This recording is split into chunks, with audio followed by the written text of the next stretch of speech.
عزیز طلباء، اس وقت ہمارے لیے بڑی خوشی اور مسرت کا موقع ہے کہ ہمارے درمیان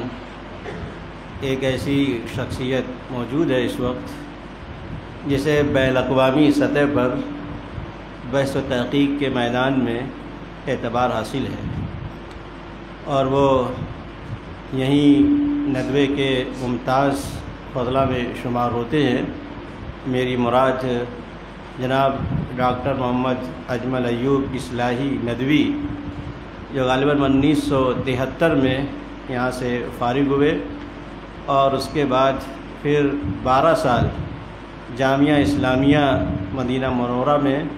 تدریس کی خدمت انجام دی۔ اس کے ساتھ اور اس کے بعد تقریباً کئی درجنوں کتابوں پر تحقیق کا کام کیا ہے اور ایڈٹ کر کے ان کو شائع بھی کیا گیا ہے، جو بحث و تحقیق کے میدان میں ایک نمونہ رکھتی ہے۔ اس وقت مولانا وہاں سے فارغ ہو کر دہلی میں مقیم ہے اور ندوے سے اور ندوے کے ذمہ داروں سے بڑا گہرا تعلق ہے۔ خاص طور پر ہمارے مربی مشفق مرحوم مولانا سید محمد وادع رشید حسی ندوی رحمۃ اللہ علیہ کے بہت ہی خاص اور قریبی شاگرد رہے ہیں، تو اس نسبت سے ہم میں اور ان میں بڑی موافقت بھی پائی جاتی ہے، بغیر کسی کے آپ کے درمیان حائل ہوں، کیونکہ مولانا کے علم کے باب میں بحث و تحقیق کے میدان میں اور کتابوں سے کیسے استفادہ کیا جائے، نص سے کیسے فائدہ اٹھایا جاتا ہے، اس کے بڑے تجربات ہیں۔ تو ہماری خواہش یہی ہے کہ ہم اور ہمارے طلباء آپ کے تجربات سے فائدہ اٹھائیں تاکہ وہ مستقبل میں ہمارے لیے مفید ہو سکے۔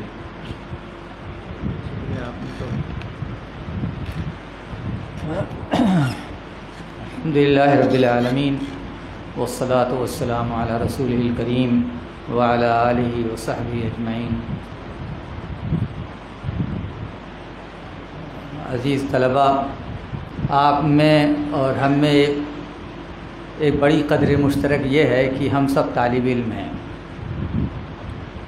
آپ کے سامنے جو شخص اس وقت گفتگو کر رہا ہے وہ آپ ہی کی طرح کا ایک طالب علم ہے۔ علم میں ممکن ہے کسی پہلو سے، کسی گوشے میں وہ آپ سے زیادہ علم رکھتا ہو، اور کتنے گوشے ایسے ہوں گے کہ آپ اس سے زیادہ علم رکھتے ہوں گے۔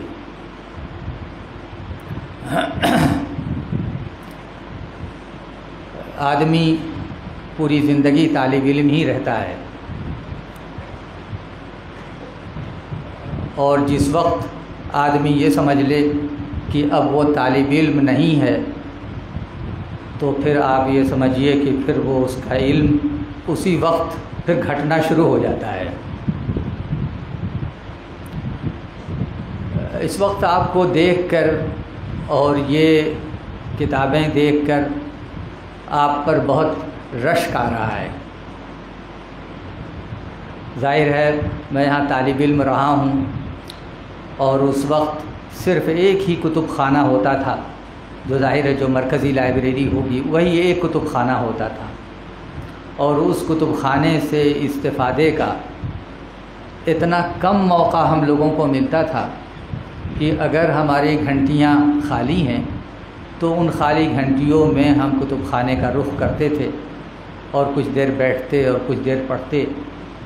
کچھ کتابیں اپنے کمروں میں ظاہر ہے کتب خانے سے نکالتے اور لے جاتے، لیکن یہ جو سہولت آپ کو میسر ہے، یہ سہولت تو ہمارے خواب و خیال میں بھی نہیں تھی۔ ایسی آسانی آپ کو جو اس وقت یہاں مل رہی ہے، یہ تو واقعی یعنی قابل رشک ہے۔ مجھے آپ پر بہت رشک آیا اور مجھے اپنا زمانہ یاد آیا کہ یہ سہولتیں ہم لوگوں کے پاس ہوتی تو کیا کیا نہ پڑھ لیتے ہم اس وقت۔ ظاہر ہے کتابیں ہم بہت زیادہ تو نہیں ہم باہر لے جا سکتے تھے کتب خانے سے، اس کی بھی ایک حد ہوتی تھی، اس کا بھی ایک وقت مقرر ہوتا تھا واپس کرنے کا۔ لیکن یہ آپ کے پاس جو کتابیں ہیں اور جس طرح ہیں اور جو آپ کے پاس جس طرح یعنی جس وقت بھی آپ چاہیں پڑھ سکتے ہوں، یہ سہولت تو کہیں ہمارے مدارس میں تو کسی مدرسے میں ممکن ہے، کسی بڑے مدرسے میں جسے میں واقف نہ ہوں اس میں نہ رہی ہو، اس میں رہی ہو، لیکن عام طور پر مدارس میں تو یہ سہولت میسر ہی نہیں تھی۔ یہ صرف علی گڑھ میں نے دیکھی تھی کہ علی گڑھ یونیورسٹی کی لائبریری مستقل کھلی رہتی تھی، لیکن اس میں بھی جو ریڈنگ روم جو ہے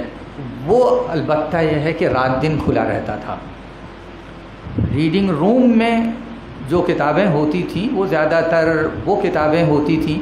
جو طلباء کے نصاب کی کتابوں سے متعلق ہوں۔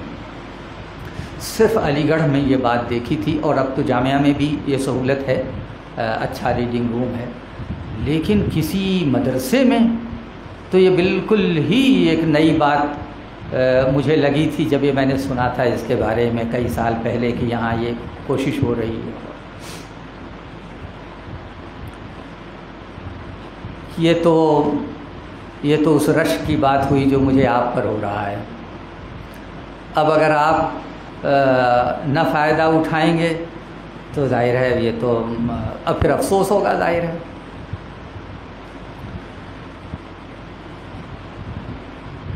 اب یہ جو مجھے معلوم ہوا کہ یہ مغرب سے عشاء تک آپ نصاب کی کتابیں اور ان مراجع کی روشنی میں پڑھتے ہیں، اور اس کے بعد یہ ہے کہ پھر آپ آزاد ہیں، دوسرے اوقات میں بھی آپ پڑھ سکتے ہیں اور جو چاہیں پڑھیں۔ ظاہر ہے آپ کے موضوعات مختلف ہیں، میدان مختلف ہیں، فنون مختلف ہیں، تو سب کے ظاہر ماخذ الگ الگ ہیں، لیکن ایک بات ظاہر یہ متفرق باتیں جو مجھے یاد آتی ہیں اگر کوئی چیز، تو کہ جب آپ کسی بھی فن میں جب وہ درسیات کی کتاب کسی بھی فن سے متعلق ہو، جب اس سے متعلق جو مراجع ہیں جب آپ پڑھیں تو ایک چیز بڑی مفید ہوتی ہے اس میں، اگر وقت آپ کے پاس ہو اس طرح پڑھنے کا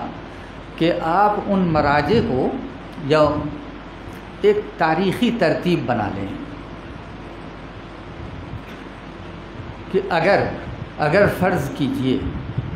کہ صحیح بخاری کی شرح آپ دیکھ رہے ہیں،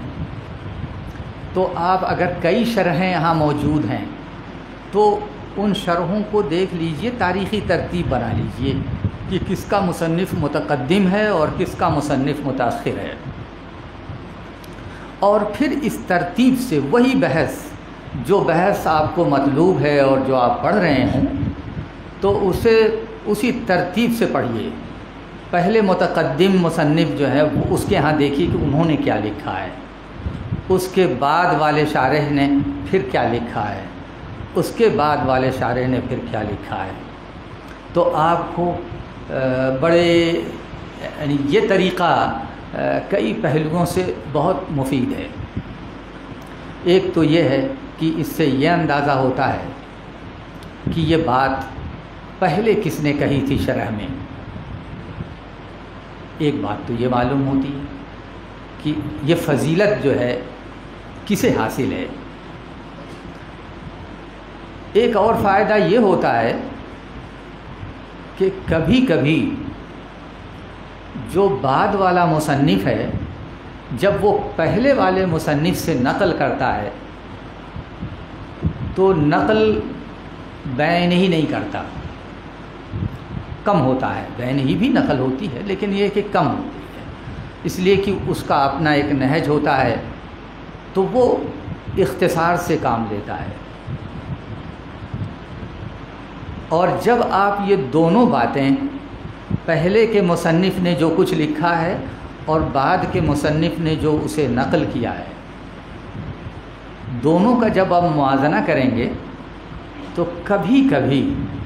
یہ اندازہ ہوگا کہ بعد والے مصنف نے وہ بات پورے طور پر نہیں نقل کی ہے، اختصار جو کیا ہے اس اختصار میں وہ اختصار مخل ہو گیا ہے، یعنی اس اختصار سے بات تھوڑی سی کچھ بدل گئی ہے، اس کا رخ کچھ بدل گیا ہے۔ تو دیکھیے ایک فائدہ تو یہ ہوگا کہ یہ چونکہ کبھی مصنف جب ایک بڑی کتاب لکھتا ہے اور اس کے سامنے بہت سارے مراجع ہوتے ہیں تو اس وقت نقل کرنے میں، اسے اختصار کرنے میں، اس لیے کہ اسے تو کئی چیزوں کو سمیٹنا ہے، تو اس سے کیا ہوتا ہے کہ وہ پھر کبھی کبھی وہ عجلت میں بھی ہوتا ہے، تو بات کسی پہلو سے بدل جاتی ہے۔ تو ایک فائدہ آپ کو یہ ہوگا کہ دیکھیے وہ قدیم مصنف نے تو یہ بات کہی تھی اور بعد کے مصنف نے وہی بات لی، وہیں سے لی، لیکن وہ بات تو بدل گئی۔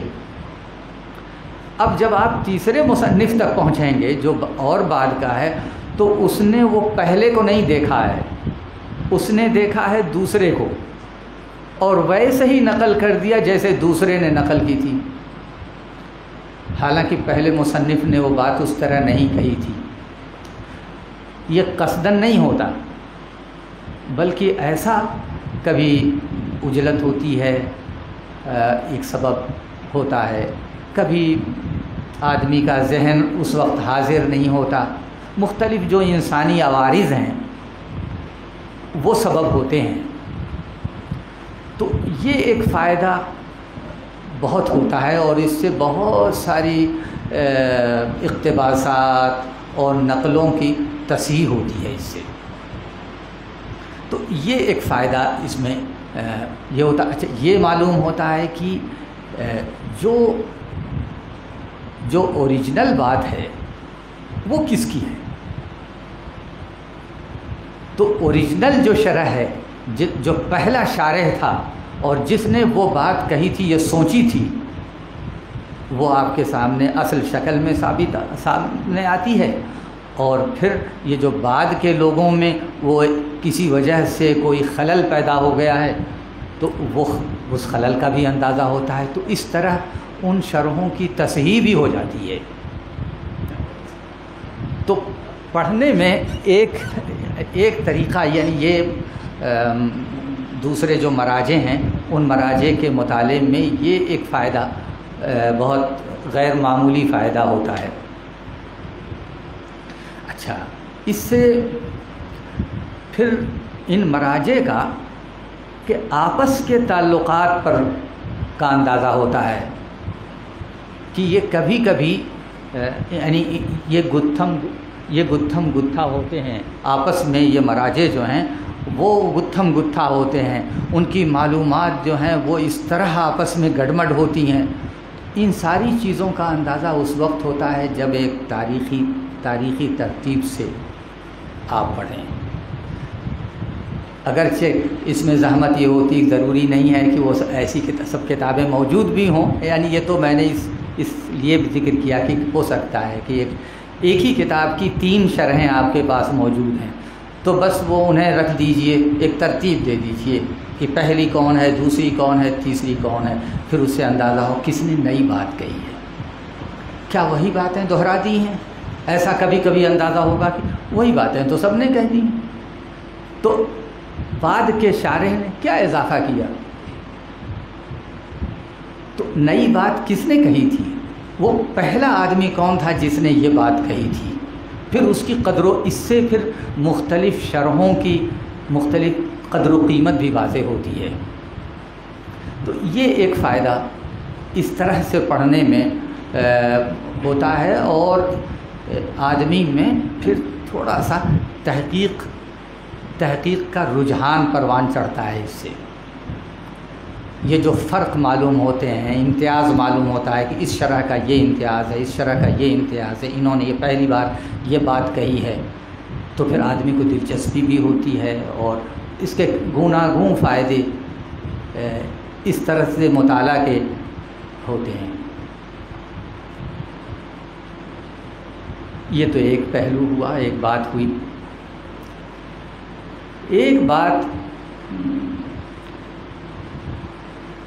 جو ذرا احتیاط سے کہنے کی ہے، وہ یہ ہے کہ جب آپ کوئی کتاب بھی پڑھیں تو اپنے ذہن کے دریچے کھلے رکھیں، جو کچھ پڑھیں تو ذہن حاضر رہے، عقل بھی پورے طور پر کام کرتی رہے۔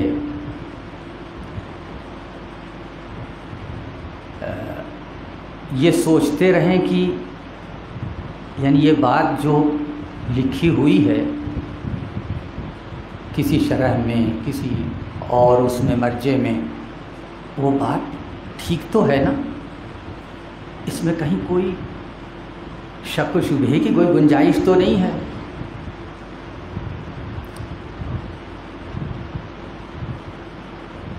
اگر ذرا بھی کچھ تھوڑا سا تردد کی بات نظر آتی ہو تو پھر کتابیں دیکھیے، اور کتابیں دیکھیے، اور شرحیں دیکھیے، اس موضوع پر جو لوگوں نے لکھا ہے، ہمارے متقدمین علماء نے، متاخرین نے لکھا ہے، تو پڑھیے، تو پھر اس سے تشفی ہوگی، کہیں آپ کا شبہہ جو تردد تھا وہ تردد دور ہو جائے گا۔ اگر آپ ایسے سپاٹ طریقے سے پڑھتے رہیں کہ اب جو لکھا ہے وہ تو سب ٹھیک ہی لکھا ہے،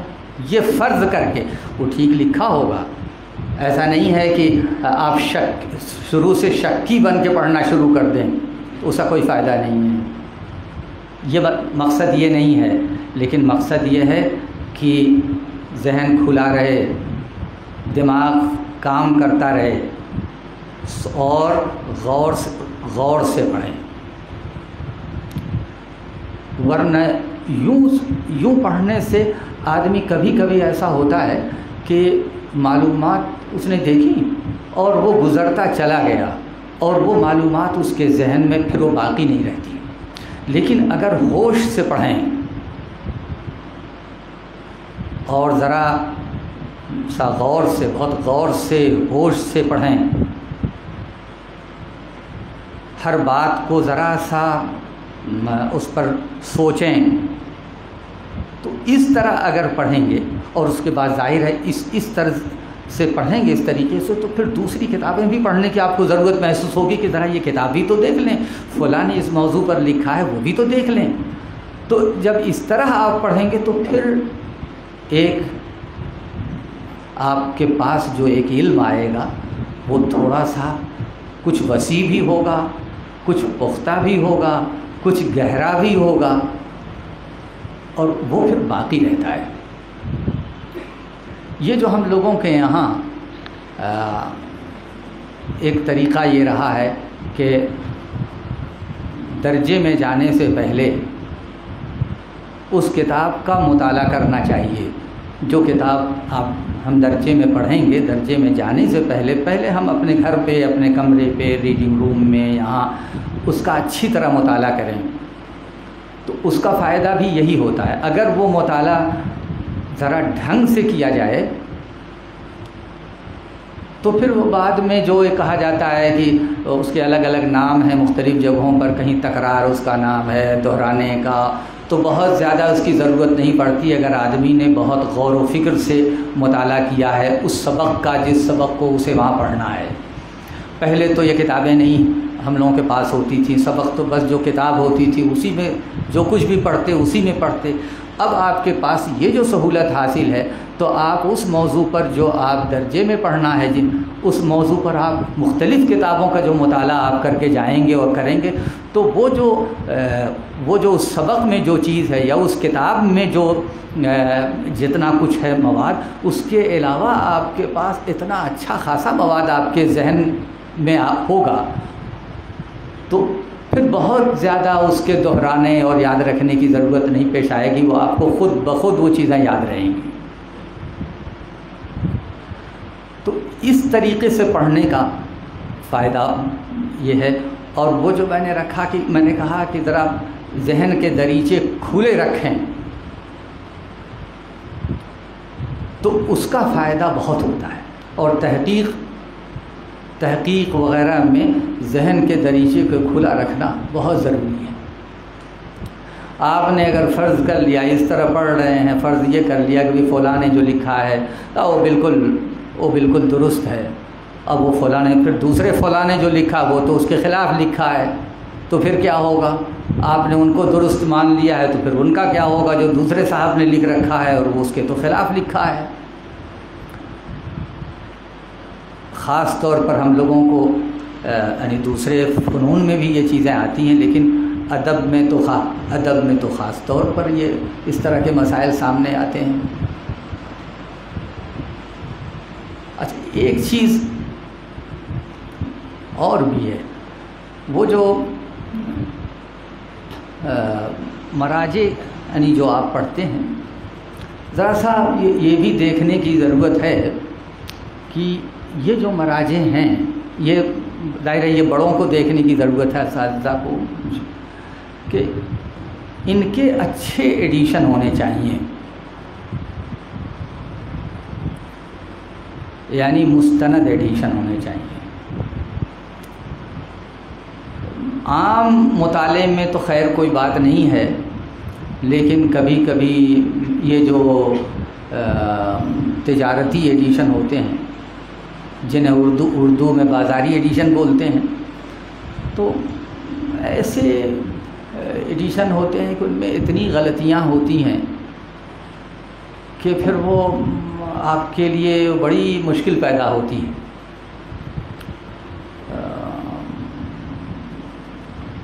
تو یہ یعنی کتابوں کی فراہمی میں یعنی ایک چیز کا لحاظ یہ کرنے کی ضرورت ہے کہ وہ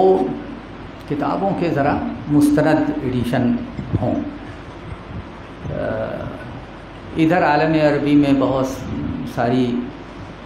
جو کتابیں چھپتی ہیں، اور پہلے تو یہ ہوتا تھا کہ جو کتابوں کے اصلی ایڈیشن جو چھپے تھے بہت اعلیٰ درجے کے، اپنے زمانے میں مصر میں یا ہندوستان میں وہ اس کے عکس چھاپتے تھے، تو وہ تو اس لحاظ سے بہت مناسب تھے کہ بھئی اصل جیسے چھپی تھی اس کا عکس تھا۔ اب وہ از سر نو کمپوز کروا دیتے ہیں،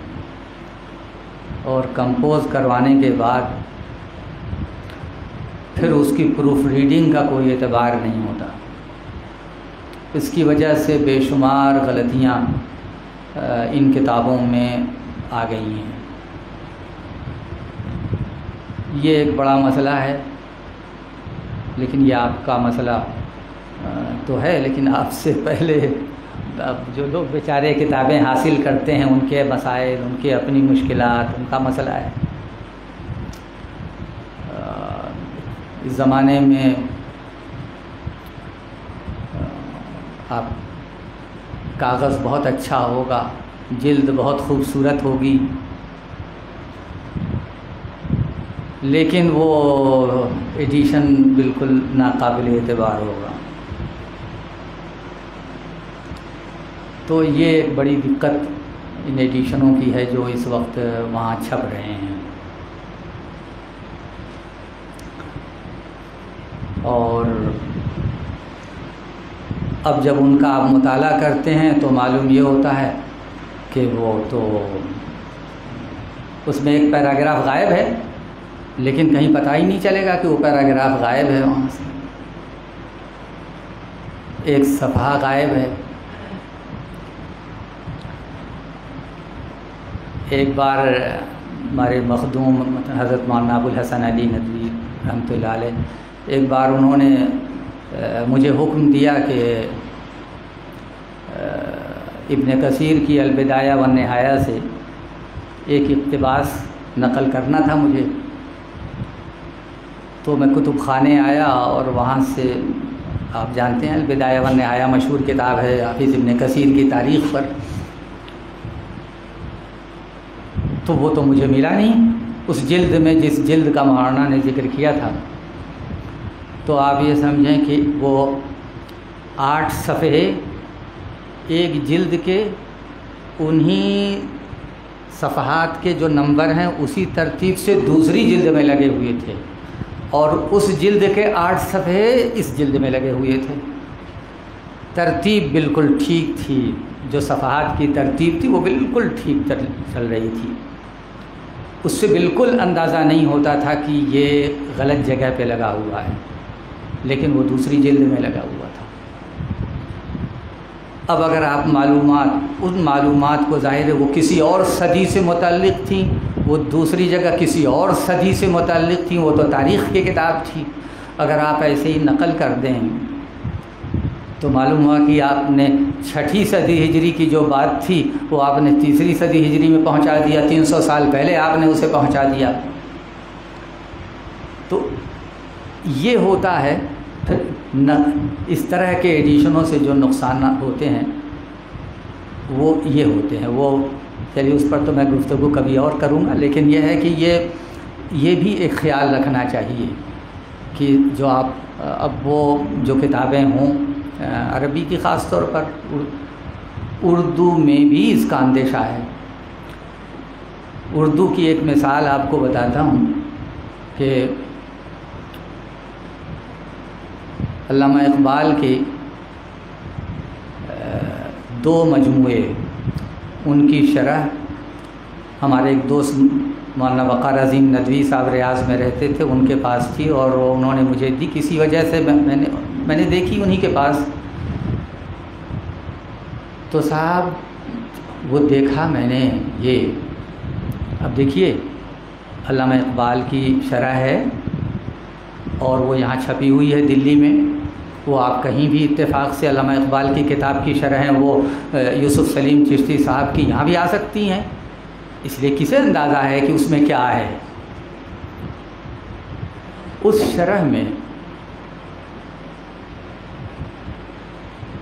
5-6 صفحے علماء دیوبند کے سخت خلاف نہایت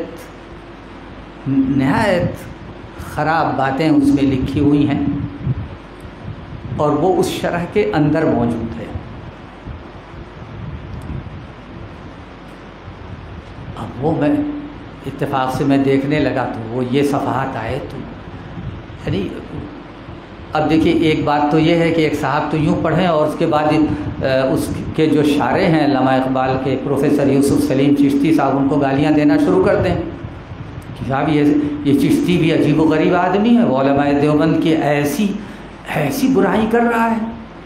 حقیقت یہ ہے کہ وہ سارے صفحات الحاقی ہیں، یعنی وہ انہوں نے لکھے ہی نہیں ہیں، وہ کسی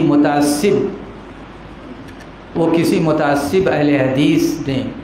وہ اس میں ڈال دیے ہیں۔ اور ابھی اچھا، اور ایک اور جگہ جہاں علامہ اقبال یعنی یہ کہنا چاہتے ہیں کہ ہمارے درمیان جو فروعی مسائل ہیں، ظاہر ہے ان کے بجائے بنیادی مسائل پر توجہ دینی چاہیے، یعنی جو اصل خیال ہے وہ یہ ہے، موضوع یہ ہے کہ فروعی مسائل اتنی توجہ کے مستحق نہیں ہیں، ملت کے جو بنیادی مسائل ہیں وہ ہیں جو ان کے دشمن ہیں مسلمانوں کے، ان پر توجہ دینے کی ضرورت ہے، وہ انہوں نے شرح کی۔ اب دیکھیے جہاں فروعی مسائل کا ذکر ہے بے تکے انداز سے، بیچ میں یہ عبارت میں یہ بڑھتا جا رہا ہے کہ جیسے فاتحہ خلف الامام، قرأت فاتحہ خلف الامام یہ سنت ہے، اور سنت کے خلاف جو لوگ عمل کرتے ہیں وہ بدعتی ہیں، اور یعنی اس تشریح کے بیچ میں یہ باتیں اس میں ڈالی ہوئی ہیں اسی شرح میں۔ ظاہر وہ سیاق و سباق اس کا مخالف ہے، سیاق اس کے خلاف ہے، یہ قطعی طور پر ہو ہی نہیں سکتا کہ یہ جو جس شعر کی شرح ہے اس میں یہ شرح کی جائے گی، اس کا تو مقصود ہی بالکل اس کے خلاف ہے۔ تو اسے یہ کسی نے وہ اس میں اضافہ وہ کرتا چلا گیا ہے۔ اور ہمارے یہاں بھی ہندوستان میں شاید اتنی جرأت پیدا نہیں ہوئی ہے لوگوں میں، ایسی جسارت۔ یہ کام ظاہر پاکستان میں ہوا، اور پاکستانی ایڈیشن کا عکسی ایڈیشن چھاپا ہے اعتقاد پبلشنگ ہاؤس دہلی نے، اس کو بھی خبر نہیں ہوگی کہ اس میں کیا ہے، اسے کیا معلوم، وہ تو عکسی ایڈیشن چھاپتے ہیں۔ اب آپ یہ بتائیے کہ اگر آپ یہیں علامہ اقبال کی شرح رکھی ہو، آپ کو شوق ہو پڑھنے کا اور آپ پڑھنے لگے ہیں، اور ذرا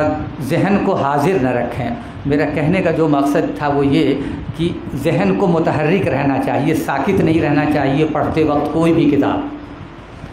تو اگر آپ ذہن کو حاضر نہ رکھیں تو دیکھیے آپ پڑھتے جائیں گے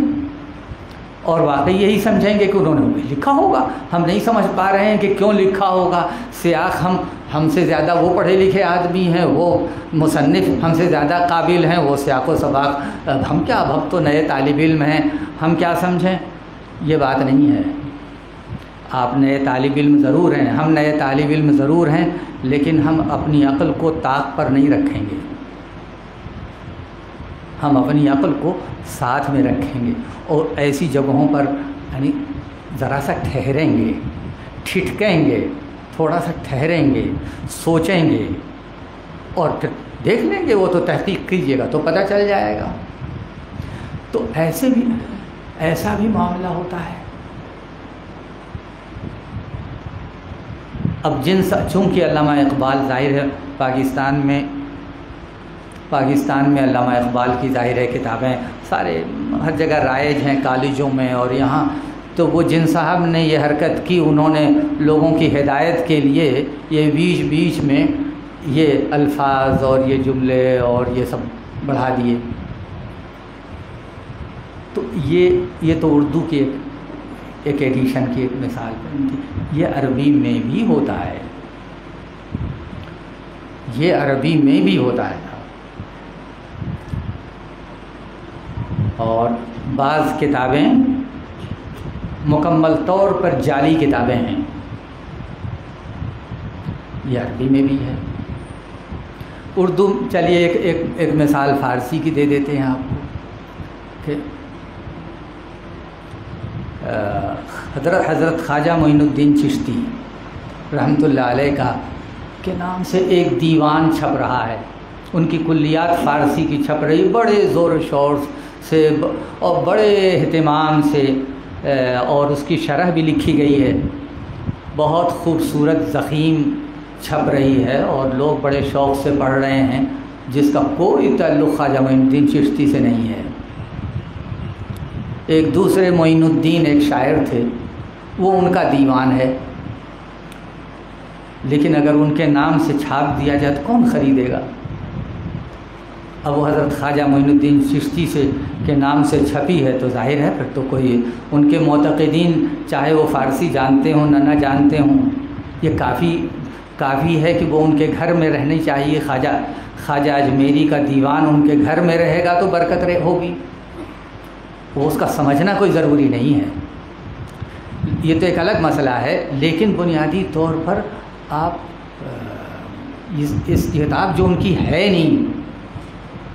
ان کے نام سے ایک تفسیر ہے۔ ابھی کچھ دنوں پہلے دارالمصنفین کے رسالے معارف میں پاکستان کے 2 صاحبان کا مضمون شائع ہوا، اور یہ لکھتے ہوئے کہ اس کی نسبت میں شک ہے، اس کے فضائل اور مناقب اور اس تفسیر کی خصوصیات اور یہ ساری گنائی، جبکہ اس کی بنیاد ہی نہیں کوئی۔ وہ تفسیر تو ایک دوسرے فارسی کے تھے، وہ ان کی تفسیر ہے، باقاعدہ اس پر یعنی اس کے دلائل دیے جا چکے، اور کسی نے بھی آج تک نہیں لکھا کہ یہ ان کی تفسیر، یہ حضرت عبدالقادر جیلانی کی طرف منسوب، خواجہ معین الدین چشتی کی نہیں، حضرت عبدالقادر جیلانی کی طرف منسوب ہے وہ تفسیر، لیکن وہ ایک وائز ہروی تھے، ان کی تفسیر ہے۔ لیکن معارف میں بھی وہ ان صاحب نے مضمون لکھا اور یہ کہتے ہوئے کہ اس کی نسبت میں شک ہے، جبکہ وہ سرے سے وہ تفسیر قطعاً ان کی نہیں ہے. عبد القادر جیلانی نے نہ کوئی تفسیر لکھی ان کی طرف، نہ آج تک کسی نے کوئی تفسیر منسوب کی. یہ تو ایک قلمی نسخے میں کسی نے اوپر لکھ دیا اور اس کے بعد وہ ان کے نام سے بعض لوگ اب کہتے ہیں. تو یہ لکھنے کے باوجود کہ اچھا اس میں شک ہے، اور لیکن وہ پروفیسر صاحب یہ لکھنے کے باوجود اس کی خصوصیات گنا رہے ہیں، اور حضرت عبد القادر جیلانی نے کیسی اچھی تفسیر لکھی اور کیا لکھی، اور یہ مضمون معارف میں چھپا کئی سال پہلے. یہ تو اس طرح کی جعلی کتابیں عربی میں بھی ہیں، ظاہر ہر زمانے میں ہوتی ہیں، کچھ نہ کچھ ہر زمانے میں ہوتی ہیں. تو اب اس طرح کے کتابوں سے بھی ذرا سا ضرورت رہتی ہے کہ آدمی ہوشیار رہے. کتابیں تو ملیں گی کہیں نہ کہیں، تو کوئی کتاب آئے گی. ہم لوگوں کے یہاں پہلے، اب تو آپ لوگ ظاہر ہے ایسا نہیں ہوگا، پہلے ہم لوگوں کے یہاں ایک عام بات یہ تھی مدارس میں ہمارے، وہ کتاب میں جو چھپا ہے وہ بالکل ٹھیک ہوگا. حالانکہ اس میں طباعت کی غلطی تو ہو ہی سکتی ہے، ہمیشہ ہوتی ہے، ہر کتاب میں طباعت کی غلطی ہوتی ہے، لیکن آسانی سے لوگ مانتے نہیں تھے. ہمارے لوگ پرانے لوگ کہتے تھے وہ تو چھپی ہوئی ہے، تو جو چھپی ہوئی ہے وہ گویا وہ درست ہوگی، اور چاہے اس سے آق و سباق سے اس کا تعلق ہو کہ نہ تعلق ہو. تو یہ باتیں اس وقت ظاہر ہوتی ہیں جب آپ غور سے ذرا پڑھیں گے. ورنہ یہ تھا کہ چاہے وہ لفظ غلط، طباعت کی غلطی ہے، اس کی 10 تعبیریں کرتے تھے، 10 توجیہیں کرتے تھے، جبکہ وہ سرے سے وہ عبارت ہی غلط ہے. وہ تو یہ چیزیں جو ظاہر ہوتی ہیں وہ ہوتا ہے کہ ذرا غور سے پڑھیں. اور ہم مسلمانوں کا یا اسلامی تمدن تو پورا تمدن ہی ہمارا جو ہے وہ پڑھنے لکھنے پر قائم تھا. مسلمانوں نے جتنی کتابیں لکھیں، کسی قوم نے نہ اتنی کتابیں لکھی، کسی قوم کی اتنی کتابیں آج محفوظ بھی نہیں ہیں. ہمارا سرمایہ تو جو ہم تک پہنچا ہے وہ بہت تھوڑا سا پہنچا ہے، اور باقی جو ہے حوادث زمانہ کی نظر ہو گیا. اب بھی کتنی چیزیں ایسی ہیں کہ وہ ابھی 1 سال پہلے بہت سی چیزوں کے بارے میں ہم لوگ یہی سمجھتے تھے کہ وہ تو کتابیں ضائع ہو گئیں، وہ کتابیں اب ظاہر ہو گئیں. اس وقت وہ کتابیں ظاہر بھی ہوئیں، کتنی کتابیں پہلی بار چھپ رہی ہیں،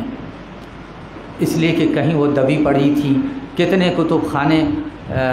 ایسے تھے جو ذاتی کتب خانے تھے، ضائع بھی ہوئیں، کچھ چیزیں اس میں سے ملی بھی ہیں. تو یہ جو ہماری تہذیب تھی، یہ اصل جو ہے وہ علم پر قائم تھی، پڑھنے لکھنے پر قائم تھی. تو ضروری نہیں ہے آپ کا فن کوئی بھی ہو، اور لیکن اپنی ایک تو یہ سوچئے گا کہ آپ کی دلچسپی کس فن سے ہے. یہ اسی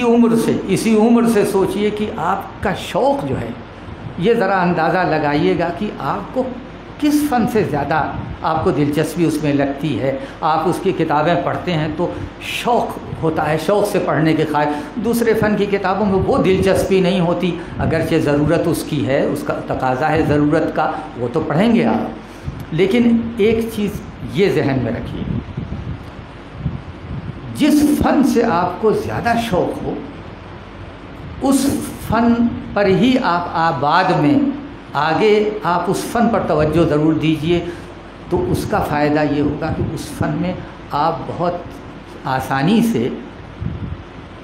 مہارت حاصل کر سکتے ہیں. اور اچھا اگر پڑھنے لکھنے سے شغف ہے تو شروع ہی سے یہ بھی سوچئے گا کہ کیا میدان کار ہوگا آگے پڑھنے لکھنے کے لیے، کس موضوع پر ہم کام کریں گے یا کس میدان میں کام کریں گے. حالانکہ آگے کے حالات تو آدمی نہیں جانتا. اس کا رخ کیا ہوتا ہے، آدمی کہاں جاتا ہے، معاشی مسائل، اس زمانے کے جو معاشی مسائل ہیں وہ کبھی کسی اور رخ پر آدمی کو لے کے چلے جاتے ہیں۔ لیکن اگر پڑھنے لکھنے کا ذوق ہے تو وہ ذوق باقی رہتا ہے۔ اس ذوق کو ضرور باقی رکھیے۔ کوئی بھی آپ کی کوئی بھی مصروفیت ہو، ہمارے قدیم علماء تو ہمارے سب پیشہ ان کا کوئی کچھ تھا، لیکن وہ جو علم کا ذوق تھا، تصنیف و تالیف کا کام اسی حالت میں انہوں نے کیا۔ تصنیف و تالیف کا کام، اس کا کوئی تعلق غربت اور امیری سے بھی نہیں ہے، اگرچہ لوگ کہتے ہیں کہ صاحب حالات اچھے نہیں ہیں اور اس وجہ سے کام نہیں کر پا رہے ہیں بیچارے، گھریلو حالات ان کے، غربت ہے اور ضرورتیں ہیں، نہیں کر پا رہے۔ ہم نے بعض ایسے لوگوں کو اسی ندوے میں دیکھا کہ جب وہ بڑے مفلوق الحال تھے اور پریشان رہتے تھے، اس وقت انہوں نے بے مثال کتابیں لکھی، اور جب وہ خوشحالی کا زمانہ آیا ایک کتاب بھی نہیں لکھی۔ تو یہ کچھ پتہ نہیں کہ کون سا زمانہ آدمی کے لیے زیادہ بابرکت ہوتا ہے۔ تو یہ جو پڑھنے کا شوق، ایک تو پڑھنے کا شوق ہے،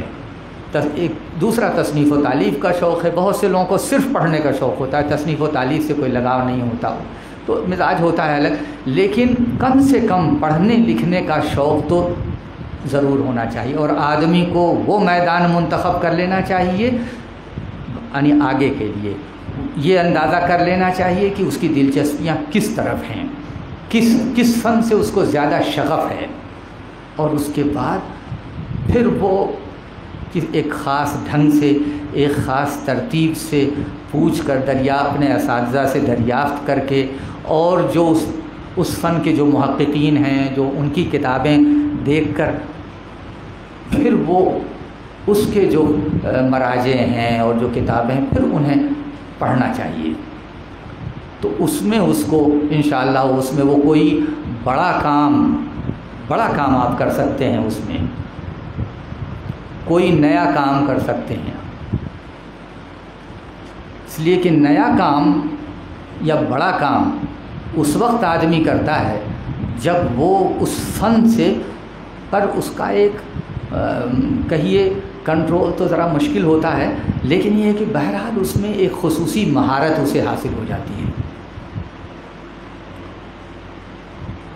اور جب آپ اس طرح پڑھیں گے تو جتنے ہی آپ پڑھتے جائیں گے اتنے ہی اندازہ ہوتا جائے گا کہ صاحب اب تک جو ہم نے پڑھا تھا وہ تو کچھ بھی نہیں تھا۔ جتنے ہی آپ گہرائی میں جاتے جائیں گے، جتنے ہی آپ اپنے اس موضوع پر، اس فن پر جتنے ہی آپ پڑھیں گے، تو اتنے ہی یہ اندازہ ہوتا ہے کہ یہ ہمارا علم تو اس موضوع پر بڑا کم تھا، یہ تو بہت بڑی گہرائی ہے، اس میں تو یہ تو بڑی وسعت ہے۔ علم ایسا ہی ہوتا ہے، ہر موقع پر جو جتنے ہی زیادہ پڑھتا ہے اس کو اتنے ہی اپنی ناواقفیت کا اور اپنے معاف کیجیے گا اپنے جہل کا احساس ہوتا ہے۔ اور جو لوگ اگر